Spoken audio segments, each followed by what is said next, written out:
வணக்கங்க. என்னோட பேர் செல்வ கணபதிங்க. நம்ம சேலம் மாவட்டம் காடையாம்பட்டி வட்டம் மாட்டுக்காரன்புதூர் அப்படின்ற இடத்துல நம்ம பண்ண அமைஞ்சிருக்குதுங்க. நம்ம தூய பெருவடை மட்டும் பண்ணிட்டு இருக்கோம். தூய பெருவடை அப்படின்றது கட்டுக்கு போற லைனேஜ் பிரீடுங்க. அதுல வந்து பாத்தீங்கன்னா பிரீடு ஒண்ணுதான், கத்திக்கால் பிரீடுங்க. நம்ம கலர் வந்து நிறைய 10 கலர்ல அந்த மாதிரி இருக்குங்க. நம்மளது சொந்த பூமி விவசாய நிலம் இருந்ததுங்க. அதுல ஏதாவது பண்ணை சார்ந்த தொழில் பண்ணணும், ஆட்டு பண்ணை மாட்டு பண்ணை கோழி தொழில் அது மாதிரி பண்ணணும் அப்படின்ட்டு ஒரு ஆர்வத்துல வந்ததுங்க. அப்புறம் எனக்கு வந்து கோழி பண்ணை வைக்கலாம் அப்படின்ற ஒரு ஆர்வத்துல அதுல எந்த பிரீடு வந்து சூஸ் பண்ணி பண்ணா நல்லா இருக்கும் அப்படின்னு நாட்டுக்கோழி பிரீடு சூஸ் பண்ணோம். ஃபர்ஸ்ட்ல கறிக்காக கொடுக்க ஆரம்பிச்சோம். அதுல வந்து நம்ம இன்னும் கொஞ்சம் நல்லா பிரீடு சூஸ் பண்ணி கொடுக்கணும் அப்படின்றதுனால பெருவடையிலே கட்டு சேவலவு குஞ்சுங்களா உற்பத்தி பண்ணி நம்ம கொடுத்துட்டு இருக்கோம். நல்ல தரமான குஞ்சுங்களை கொடுத்துட்டு இருக்கோம். இப்போ இந்த கட்டு சேவலோட விற்பனை வந்து உங்களுக்கு எப்படின்னா நல்லா போயிட்டு இருக்குங்கண்ணா. சிக்ஸாவும் கொடுத்துட்டு இருக்கோம், பெரிய கோழி சேவலாவும் கொடுத்துட்டு இருக்கோம். நல்லா போயிட்டு இருக்குங்க. இப்போ சோசியல் மீடியாலாம் பாத்தீங்கன்னா நல்லா சப்போர்ட்டா இருக்கு. நம்ம லோக்கல்லையும் நம்ம கொடுத்துட்டு இருக்கோம், ஒன்றும் பிரச்சனை இல்லை. இப்போ நீங்க வந்து ஒன்லி பியூர் பெருவடை மட்டும்தான், அதுவும் கட்டு சேவல் மட்டும்தான் பண்றேன்னு சொல்லி சொல்லிருக்கீங்க. இது வந்து பார்ட்டிஷனா பிரிச்சு நிறைய பார்ட்டிஷன் வச்சிருக்கீங்க. ஸோ இது மாதிரி எதுக்கு நீங்க தனித்தனியா வச்சிருக்கீங்க? ஒவ்வொரு கோழிக்கும் உண்டான அந்த வித்தியாசத்துக்கான காரணம் என்ன? இப்ப நம்ம தனித்தனியா பிரிச்ச காரணம் என்ன அப்படின்னு பாத்தீங்கன்னா, நம்ம இந்த ஜீன்கள் பாத்தீங்கன்னா ஒன்னோட ஒண்ணு அடிச்சுக்கிற குணம் அதிகங்க. இது வந்து பெருவடையிலே அந்த லைனேஜ் அப்படின்னும் போது அடிச்சுக்கும். ரிங்ல எல்லாரும் மேக்சிமம் ஒரு பொட்டைக்கு ஒரு சேவல் அந்த மாதிரி போடுவாங்க. நம்ம பண்ண முறையில நம்ம பண்ணும்போது அந்த மாதிரி போட்டா நம்மளுக்கு குஞ்சு அதிகமா எடுக்க முடியாது.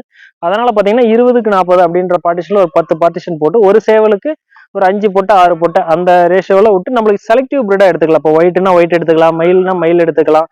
இது போல 10 கலர்ஸ் இருக்கு இல்லையா? அதனால வந்து தனித்தனியா நம்ம கலர் வாரியா போட்டு குஞ்சுங்க தரமா எடுத்து கொடுத்துட்டு இருக்கோங்க. கட்டு சேவல்ன்றது ஒண்ணுதான். கலர்ஸ் வந்து அந்த மாதிரி இருக்குங்க. மயில், செங்கருப்பு, சுத்த கருப்பு, காகம், டை கருப்பு, புள்ளி, பூதி, இது போல நிறைய கீரி, இது போல நிறைய கலர்ஸ் இருக்குங்க. பிரீடு ஒண்ணுதான், கலரை வச்சு நம்ம அந்த ஒயிட் மயில் அந்த மாதிரி சொல்லுவோம். வேற ஒண்ணு அப்படின்னா நம்ம கிட்ட மொத்தம் எத்தனை கலர்ஸ் இருக்கு? நம்ம கிட்ட ஒரு 10 கலர்ஸ் இருக்குங்க. சரி, இப்போ ஒரு பார்ட்டிஷனுக்கு எத்தனை கோழிகள் இருக்குன்னு சொன்னீங்கன்னா? ஒரு சேவல் ஒரு 5 பொட்டை வரைக்கும் நம்ம ஒரு பார்ட்டிஷன்ல விட்டுருக்கோம். மொத்தம் உங்களோட பண்ணையில மொத்தம் எவ்வளவு தாய் கோழிகள் இருக்கு? தாய்க்கோழி ஒரு 100 கிட்ட இருக்குங்க. 100 தாய் கோழிகள்ல இருந்து உங்களுக்கு எவ்வளவு முட்டைகள் கிடைக்குது? நீங்க எவ்வளவு குஞ்சுகள் உற்பத்தி பண்றீங்க?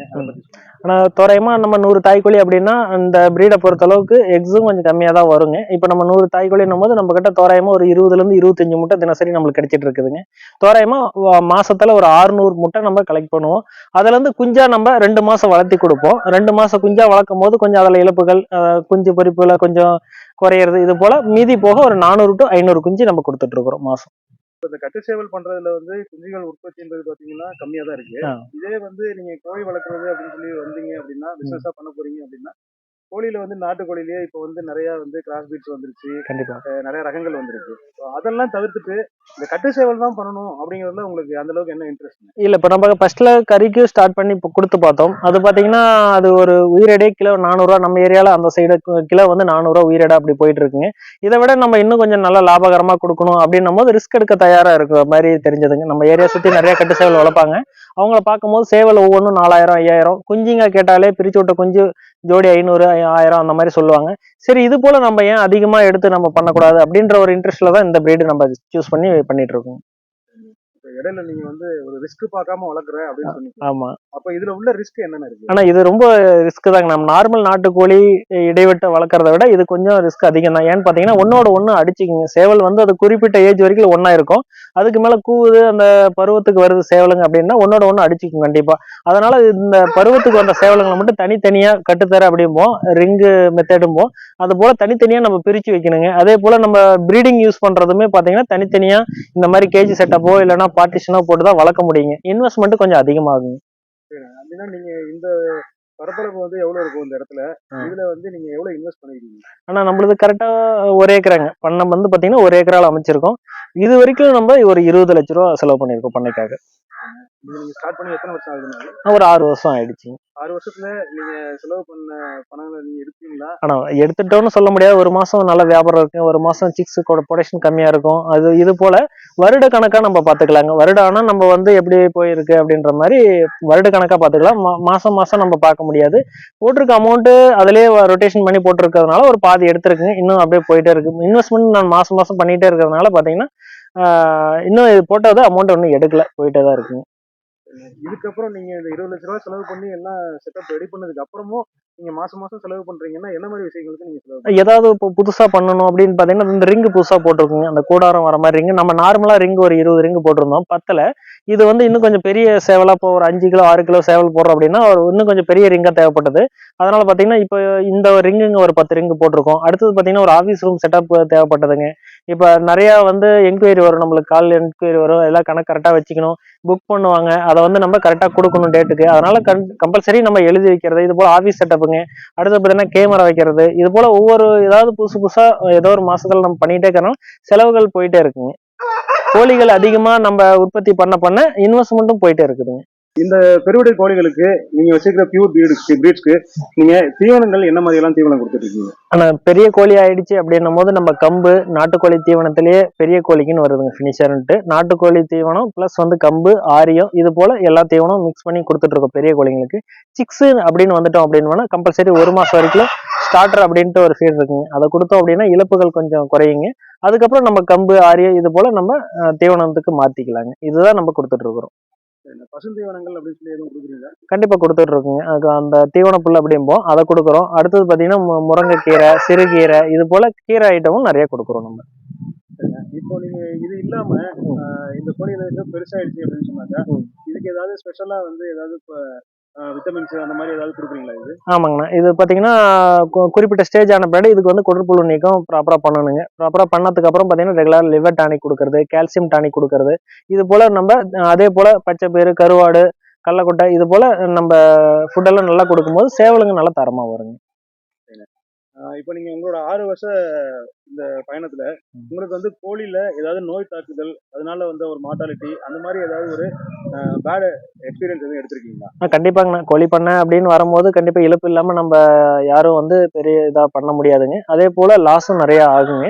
இழப்பு அப்படின்னா நம்ம ஃபர்ஸ்ட்ல ஸ்டார்ட் பண்ணும்போது நம்ம செஞ்சுட்டு இருந்த தொழில் வேற, இப்போ வந்து நம்ம திடீர்னு பண்ணைக்குள்ள வரும்போது ஒரு 1 லட்ச ரூபாய்க்கு நம்ம ஒரு பொருள் ஆர்வ கோளாறுல நம்ம வந்து எடுத்துட்டு வந்து வளர்க்குறோம் அப்படின்னா அது எப்படி நோய் வரும், எந்த மாதிரி எப்படி வளர்க்கணும், எந்த மாதிரி பராமரிக்கணும் தெரியாம ஒட்டுக்க கொண்டாந்து வளர்க்குறதுங்க. அதுல வந்து சளி பிடிச்சி இருக்கிறது, கால் சரியா வர, அந்த பெருவடையில கால்சியம் ப்ராப்ளம் வருங்க, அதெல்லாம் என்னன்னு தெரியாம இது போல நிறைய லாஸ் வந்திருக்குங்க. அந்த மாதிரி ஒரு லாஸ்லாம் எடுத்ததுக்கு அப்புறமா நீங்க அது நடக்காம இருக்கிறதுக்கு என்னென்ன விஷயங்கள்லாம் ஃபாலோ பண்றீங்க? அது ஆனா கண்டிப்பாங்க. இது பாத்தீங்கன்னா அதுக்கப்புறம் கொஞ்சம் கொஞ்சமா கத்துக்கிட்ட சளி எதனால பிடிக்குது அப்படின்றத தண்ணி கொடுத்து டெஸ்ட் பண்ணுங்க.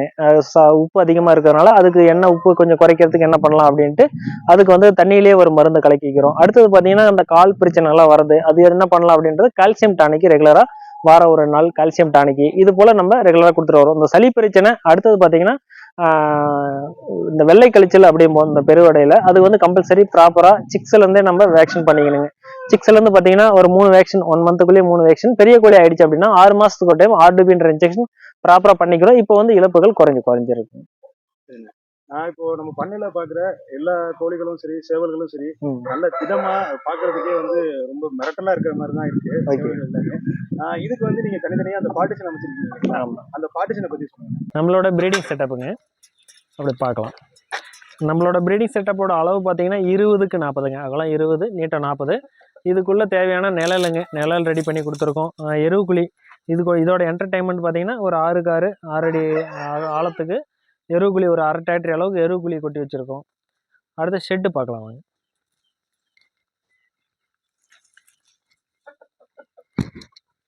இந்த ஷெட்டோட அளவு பார்த்தீங்க அப்படின்னா 6க்கு 8ங்க, அகலம் 6, நீட்டம் 8, அதே போல் உயரமும் 6.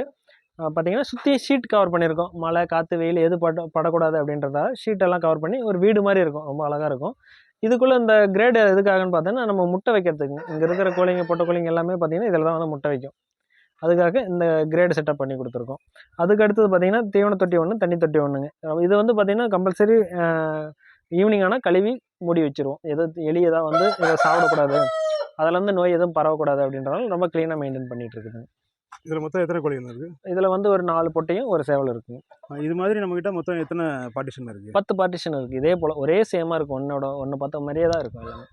சரி. நீங்க வந்து பெருவிடையில வந்து கட்டு சேவல் வச்சிருக்கீங்க. ஓகே. பெருவிடை கோழிக்கும் கட்டு சேவலுக்கும் உள்ள வித்தியாசம் என்னங்க? ஆனா பெருவிடை அப்படின்னு இயல்பாவே அது பெருவிடை அப்படின்னு சொல்லிட்டாலே பாத்தீங்கன்னா கொஞ்சம் நல்லா உயரமா உடம்பு கொஞ்சம் ஒரு 4 கிலோ, சேவல் எல்லாம் ஒரு 4 கிலோ, பொட்டையெல்லாம் ஒரு 3 கிலோ இந்த மாதிரி வந்துடும் பெருவிடை அப்படின்னு சொல்லிட்டாலே. அதுல வந்து செலக்டிவ் பிரீட் லைனேஜ் அப்படிம்போம். அது வந்து பாத்தீங்கன்னா ஆரம்ப காலத்துல இருந்தே தாத்தா பாட்டி காலத்துல இருந்தே பாத்தீங்கன்னா அந்த ஒரு இனவெளின்னு கொண்டு வருவாங்க. அது பாத்தீங்கன்னா அது வந்து ஒன்லி கட்டுக்கு மட்டுமே ஆகும். தோரணையா இருக்கும், சேவல் பார்த்தாலே நல்லா கம்பீரமா இருக்கும். அந்த குறிப்பிட்ட கூவுற ஸ்டேஜ்னு பார்த்துட்டோம் அப்படின்னா அந்த கட்டுத்தர போட்டோம் அப்படின்னா ஒரு சேவல் ரொம்ப அழகா இருக்குங்க.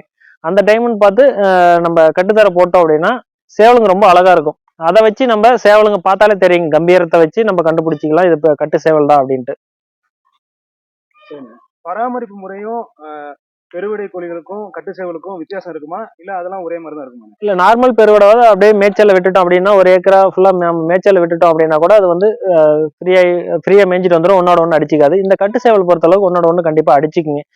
அதனால பாத்தீங்கன்னா அந்த குறிப்பிட்ட பருவம் வந்த பின்னாடி தனித்தனியா ரிங்கோ இல்ல கட்டுத்தரையோ இது போல போட்டா மட்டும்தான் நம்மளால மெயின்டைன் பண்ண முடியும். சரிண்ணா. இப்போ உங்களுக்கு வந்து இந்த கட்டுத்திரை பெருவிடைகள்ல கட்டுத்திரை கோழிகள்ல நீங்க வந்து மாசத்துக்கு எவ்வளவு முட்டைகள் எடுக்கிறீங்க, அதுல இருந்து எவ்வளவு ஹேச்சிங் கொண்டு வரீங்க, இது நீங்க எப்படிலாம் நீங்க விற்பனை கொடுக்குறீங்க, இதை பத்தி எல்லாத்தையும் முழுமையா சொல்லுங்க. ஆனா நம்ம வந்து பெருவிடை அப்படின்னும் போது பாத்தீங்கன்னா முட்டை எக்ஸு ரிசல்ட் எல்லாமே கொஞ்சம் கம்மியா தான் வரும். இப்ப நம்ம ஒரு தாய்க்கோழில இருந்து ஒரு வருடத்துக்கு ஒரு 50 to 60 அவ்வளவுதான் முட்டை எடுக்க முடியும். அதை சிக்ஸா நம்ம எடுக்கிறோம் அப்படின்னா ஒரு 40 குஞ்சு அந்த அளவுக்கு எடுக்க முடியுங்க. நம்ம வந்து வாரம் ஒரு டைம் வந்து லோட் பண்ணிடுவோம், இன்குபேட்டர் லோட் பண்ணிடுவோம். எவ்வளவு முட்டை கலெக்ட் ஆகுதோ அந்த வாரத்துல வாரம் ஒரு சனிக்கிழமையோ ஞாயிற்றுக்கிழமையோ இது போல நம்ம ஒரு நாள் செலக்ட் பண்ணி இன்குபேட்டர் லோட் பண்ணிடுவோம். அதே போல நம்ம அதுல இருந்து வாரம் வாரம் நம்மளுக்கு ஹேச்சிங் வந்துட்டே இருக்கும். நம்ம டே ஓல்டா கொடுக்கறது இல்லை. நம்ம ஏன் டே ஓல்டா கொடுக்கறது இல்லை அப்படின்னு பாத்தீங்கன்னா இது சேவல் எல்லாமே விலை ரொம்ப அதிகம், 5000 10,000 இது போல வருது. டே ஓல்டா கொடுக்கும்போது நம்மளுக்கு லாபகரமா இருக்கிறதில்ல அப்படின்றதுனால 2 months நம்ம வளர்த்தி ப்ரூடிங் செட்டப் போட்டு வளர்த்தி தான் நம்ம கொடுக்குறோங்க. சரிங்க. இப்போதைக்கு உள்ள உங்ககிட்ட இருக்கிறது எந்த மாதங்கள்ல குஞ்சுகள் இருக்கு, என்னென்ன ரகங்கள்ல இருக்கு, என்ன விலைக்கு கொடுக்குறீங்க? நம்ம சேல் பண்றது ஃபர்ஸ்ட் பாத்தீங்கன்னா 2 month சிக்ஸ்ல இருந்து தான் நம்ம கொடுக்க ஆரம்பிக்கிறோம். 2 month சிக்ஸ் அப்படின்னும் போது ஒரு 250 to 300 கிராம் இருக்குங்க. எல்லா கலர்ஸ் இருக்குங்க, பிரீடு ஒன்று தான் வீட்டில் சொன்ன மாதிரி. கலர்ஸ் நிறைய டிஃப்ரெண்ட் இருக்கு, 10 கலர்ஸ் நம்ம கிட்ட இருக்கு. நம்ம 2 month சிக்ஸா தான் நம்ம சேல் பண்ணுவோம். ஒரு குஞ்சோட விலை 500 ரூபா அந்த ரேட்ல கொடுத்துட்டு இருக்கோங்க. அது இன்னைக்கோட விலை அப்படிதான் இல்லையா? ஆமா, இன்னைக்கோட விலை 500 ரூபாய் எடுத்துட்டு இருக்கும்போது விலை. ஆமா. இப்போ நீங்க வந்து பியூர் பிரீட்ஸ் வந்து கட்டு சேவல் வச்சிருக்கீங்க. ஸோ இதை வந்து நீங்க என்னென்ன ரகங்கள்லாம் நீங்க விற்பனைக்கு கொடுக்குறீங்க அப்படின்றத சொன்னீங்க.